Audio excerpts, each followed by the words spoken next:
What's good? Good morning, everybody. How's life treating you? I think it's treating you the same way you treat yourself. People with no self-respect don't respect anybody. People who don't love themselves don't really love anybody. They just fake it in a way that they need the idealization of another person, and this is why they idealize them to use them to love them back anyway. It's just, bro, sister, why we talk about this? Why do we even give attention to this, right? So, you know what? I am not your savior. I am not the guru that heals you. I'm not your parent. I'm not your mother. I'm not your father. I am not idealizing you. I have respect of you. I do not disregard boundaries. I do not want to dissect your suffering. I don't want to know every detail about your life. I have my own life. This is why I'm not your savior. I respect you. This is why I'm not trying to help you in an intrusive way. I'm not delusional. I'm not a shaman. I am not a shame man. I stand for myself. You hear me? I can be inspirational, maybe for you, that's it. And I am not the savior. Alright? I'm not a person without a life, without self-respect. I'm not a person that has given up on his or her own life and thus lurking for people who are even lower in vibration, who are even more desperate, who are even in a worse situation, and thus being excited by their suffering and offering them help and great advice, you know. Hey, wait, I got a new complaint. That's Nirvana, Kurt Cobain, you know.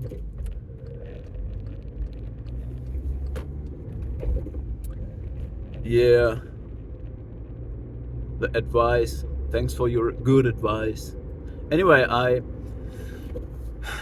saying this because there is something that I can give you. Another thing. And that is narration. And I can give narration to you because there were other people before me that gave me narration when I needed it. And that was Richard Grennan and Sam Vaknin in the first place. What is narration? It's the words. The words that you find in my videos and the words that you find in my community posts sometimes. When I go through something, when my mind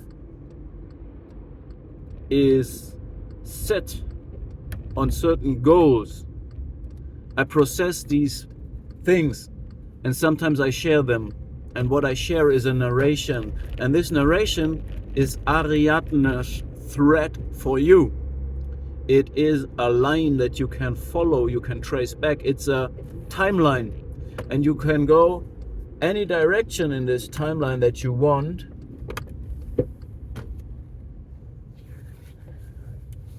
To find the way back out of the labyrinth that you're in. Ariadne, you can check out the story of her. She gave a threat to Theseus, a Greek hero that had to enter the labyrinth of the Minotaur. And when you engage in relationships with people, with abusive people, with deeply traumatized people, they will enmesh you in their trauma. They will project their trauma on you. They tend to recreate their childhood trauma and your own trauma will surface because they are looking for weak spots. They are trained like sharks are trained to sense blood. They are trained to sense reactions in you. And by this, these predatory parasites that are externally validated will find ways to trigger you by clinging on to your childhood trauma. And I am giving you a narration to find your way back to your original personality. You need to remember the personality you had before entering this maze, this labyrinth of the Minotaur. Because the Minotaur is a person with repressed shame and repressed anxiety that needs you as external regulation of their emotions. And when you translate this to spiritual terms, not psychological terminology, we're talking about a vampire, we're talking about a zombie that wants to create other zombies as well. So what is this Ariadnes thread that I can give you? What is the narration? You need to understand it this way. The labyrinth is a fantasy narration of the abusive person. The abusive person is the Minotaur, a person that represses shame and anxiety and is deeply traumatized. And the fantasy of this person metastases to you. It infects you. It colonizes your mind. It enmeshes you in trauma. It trauma bonds you. It manipulates you. And the weapon is narration. So you need to have a strong sense of self. You need to be able to find your way back out of this labyrinth where the abuser and the abused try to merge. The Minotaur will try to devour you, okay? The devil is a roaring lion that is waiting to devour you, all right? They want to subsume your personality, and to do this, they need to eradicate you, erode you, so that the original is not there anymore, so they can pretend to be a caricature, a superficial version of you. Okay, now the narration I give you, Ariadne's thread. Let me get to the point and not let you walk blind in the darkness anymore. So, if you want to read these texts, if you want the narration, if you want the words that you can trace back from the timeline, which means you will be in some point of the circle, at some point of the labyrinth, and you want to find your way back to your original personality before you were enmeshed and manipulated. There must be a time where you remember before it, photos, experiences, day one friends that are not manipulative, and you need to find your way back to that. The narcissist will use narration as a weapon, which means they will make you doubt that being open, being loving unconditionally, being self-loving in the first place, being functional, being self-regulated, internally regulated, and so on, is all weakness. They will make you believe that all your blessings, everything the narcissist does not have and can never replicate. Everything they can replicate is bad in you. But this is exactly what is good in you. This is your strength. This is your core identity that the narcissist lacks. And this is the narration, the shared fantasy narration that you're enmeshed in, okay? And you need to get rid of this. You need to get rid of introjected voices that are not yours. You need to get rid of negative self-talk. You need to get rid of self-doubt, second-guessing yourself. You need to understand that authentic self-confidence is open for criticism, is communicating straight, is looking for confrontation, while the fake confidence comes from a point of being superior to everybody, but being superior to nobody at the same time. It's rather an inferiority complex, a camouflaged inferiority complex. And that's why it needs to be superior to everybody, and it needs to be transferred by shared fantasy, external validation. And this is exactly the fantasy that is the weapon and the labyrinth and the maze you have been lured in through your blessings, which are empathy, self-regulation, openness, investment, emotional intelligence, and the wrong assumption that other people are probably like you. And the narration I give you is a realistic self-assessment that leads you out of this confusion. It's a different narration. It's a reality-based narration. When you come from narcissistic abuse, fantasy is your enemy, reality is your friend.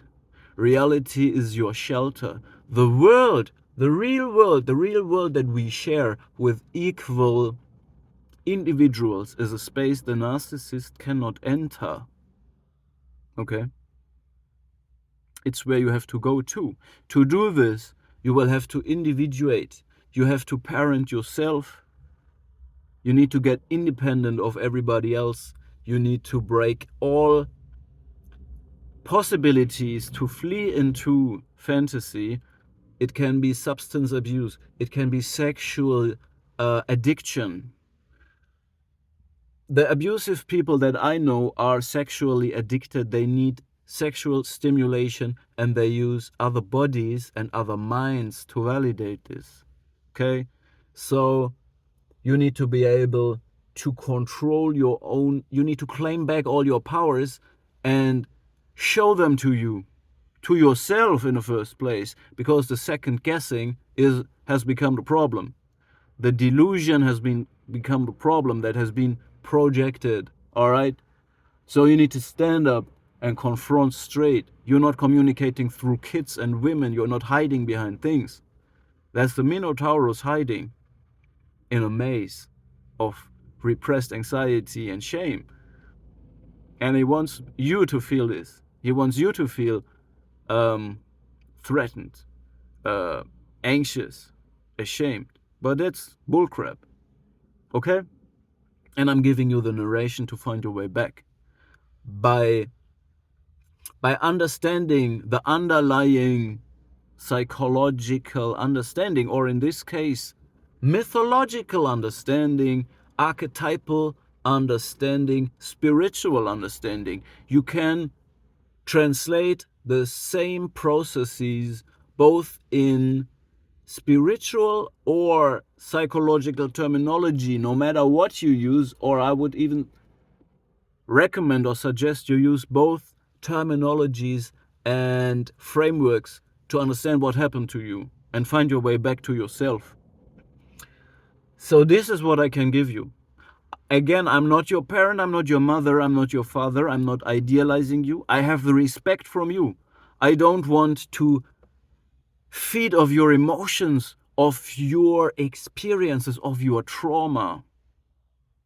I have respect that I look away from that. I look at myself. But I share relatable content because it helped me too. Again, Richard Grant and Sam Vaknin provides this framework as well. It means a thread that leads you out of the abusive circle. Carl Jung can also help you, his psychology, Nietzsche's philosophy. There is many ways. There's many ways. And I can combine all these philosophies, psychology, spirituality, and understanding to create a narration that will tell you who you are.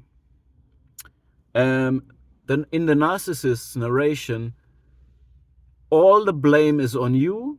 The narcissist deflects all blame, will never apologize, cannot communicate straight, and